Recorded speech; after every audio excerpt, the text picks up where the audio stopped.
Hey there! Today we'll be diving to Last Epoch, the new, but not new ARPG, that's going into its 1.0 release today. So sit tight and let's dive into this. In April 2019, 11th Hour Games released Last Epoch on Steam in early access, and it's had a dedicated following since then. Up until now, its 1.0 release. I've been playing over the last week and launch day today to cover my thoughts on it, the good and the bad. Let's go.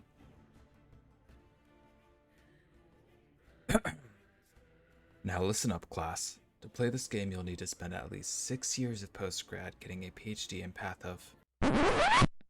Oh wait, right, this isn't Path of Exile. The talent and skill system in Last Epoch takes the best of both Diablo and Path of Exile and slaps them together into a system that honestly works surprisingly well. It's very intuitive. As you level, you'll gain points to throw into a main talent tree, and then at certain level thresholds you'll choose specific skills to specialize in. And that's where it gets really interesting. While the general talent pools are, well, general, the skill talent trees really define your build in unique ways. While playing on my Blade Dancer, your ninja assassin equivalent, I had to make hard calls. If I wanted to change my shuriken to a chakram, change them into a shield of blades, or one of 20 other branching paths. And that's being generous, especially before including items. You get more skills you can have equipped, so maybe I don't even want to use shuriken at all. The beauty of this is how diverse these talents and how effective they all seemed at a glance. I generally felt that if I wanted to make a certain gimmick work, I can certainly do so if I invest enough talents into it and build around that. There are 5 base classes and 15 masteries in Last Epoch, each with its own unique place. Each base class develops into its more defined mastery role once you've spent 20 base points in the class tree, completed enough of the main quest, which shouldn't be a problem unless you know you're farming YouTube content. There are the Acolyte, Primalist, Rogue, Mage, and Sentinel. The Sentinel can develop into the Forge Guard, Void Knight, Paladin. The Acolyte can develop into the Lich, Necromancer, or Warlock. The Primalist can develop into the Shaman, Beastmaster, or Druid. The Rogue can develop into the Falconer, Marksman, or Blade Dancer. And the Mage can develop into the Rune Master, Spellblade, or Sorcerer. As stated earlier, each of these feels extremely unique as they each get their own gimmick or class mechanic.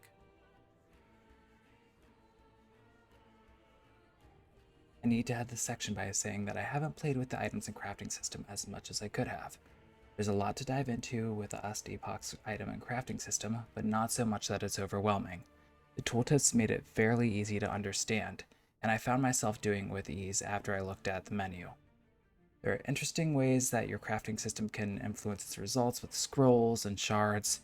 The amount of influence paired with rolling allows your players to create almost one-of-a-kind items that feel good to use. Additionally, you can find unique items in the world that really influence how your skills and abilities work.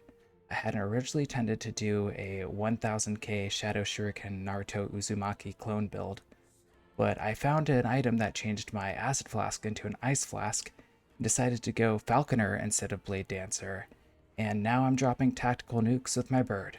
Believe it. 11th Hour Games has made some great decisions with the monetization of Last Epoch. All transactions after buying the game are cosmetic. You heard me right. No paying first task or storage, no skill or ability advantages, just cosmetic. Even the pets, just cosmetic. You've also put in a ton of things that just make sense. No wasting inventory space, on teleport scrolls, you can just do it. You can send crafting materials away at the click of a button. Respecking is simple as talking to a trainer. There's honestly not a lot to say here other than the systems are well thought out. They put in things that Diablo and Path of Exile should have because they deserve to be there. My criticisms on Last Epoch, at least so far, are few and far in between. This is to note that I haven't reached the endgame yet, so I'll have to shake that out when I get there. When I was playing in the pre-launch release, I noticed a few issues with hitboxes, especially with ranged attacks and melee. They would clip through enemies, which is pretty frustrating when it happens. And just to note, I haven't seen this in the 1.0 release, which is great news. It seems like maybe they nailed that and took it away. There's a lot of other improvements that happened with the 1.0 release as well. One thing that did persist, though, is sound and visual impact. Some abilities feel better to use than others, while that doesn't necessarily mean that they are better. This isn't a game-breaking issue, it's just polish, and I'm sure it'll be improved as the game has time to develop. My general impressions of Last Epoch is that it's a great game and a solid start to a new ARPG. While it may not have the level of content of Path Exile's 10 years of live service, it has a solid foundation, and with cycles, the equivalent of seasons, I can see a lot of directions this game could go. I can see the love and care that developers are putting into the community by the responsiveness. I've seen quite a few streams where they pop by and actually ask for feedback on the game, asking for the negatives so they can improve in those areas. I have a very great overall impression of them. During launch day, there were a lot of lag and entry issues, which is a given with any online game these days. But they got it up and running within a few hours, and I was in and crushing monsters in no time. I'm really excited for the future that Last Epoch holds. Thanks for watching. Make sure to like and subscribe or leave a comment down below. And feel free to stop by to the Pwn Wolf on Twitch, where I'll be streaming Last Epoch. Keep an eye out for more reviews. Catch you later.